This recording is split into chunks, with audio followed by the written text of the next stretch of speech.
Okay, and when you're finding the derivative of this function, one of the first things you want to recognize is that sine to the 6x is probably better thought of as sine x to the 6th power, so that you can see that chain rule. That's what that notation means.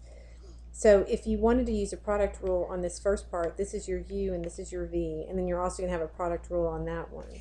So looking at the first one, I'll just take it step by step. The derivative of u is 2x times v, which is that sine x, and go ahead and write it to the 6, maybe that'll feel better, plus the derivative of v, which is going to be 6 times the sine of x to the 5th power, and times the derivative of the sine. The derivative of the sine is the cosine.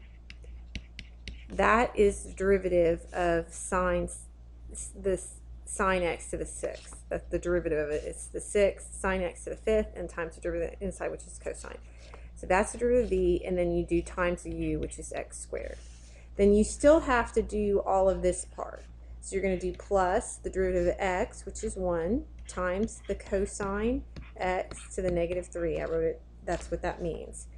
Plus the derivative of cosine x to negative 3, which is going to be, see here, over here, write it, cosine to the negative 3x is the same as cosine x to the negative 3. So you're going to bring that negative 3 in front, so it's going to be negative 3. You rewrite the inside, cosine x to the negative 3 minus 1, which is negative 4, times the derivative of the inside. The derivative of the cosine is negative sine x, and then times the u, which in this case was just x. So if this is u and this is v, you did the derivative of u, which is 1, times v, which is cosine x to the negative 3, plus the derivative of v, which had a pretty nasty chain rule in it, times the first, or times the u. Okay, let's see if we can clean this up at all.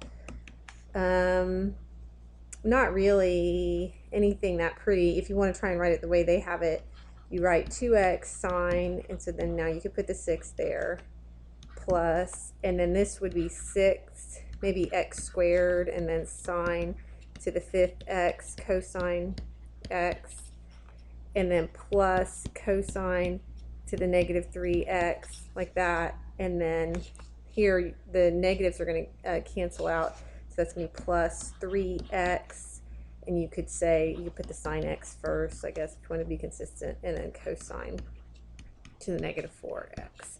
So I think the biggest thing on this problem is recognizing that what this notation means makes it a lot easier.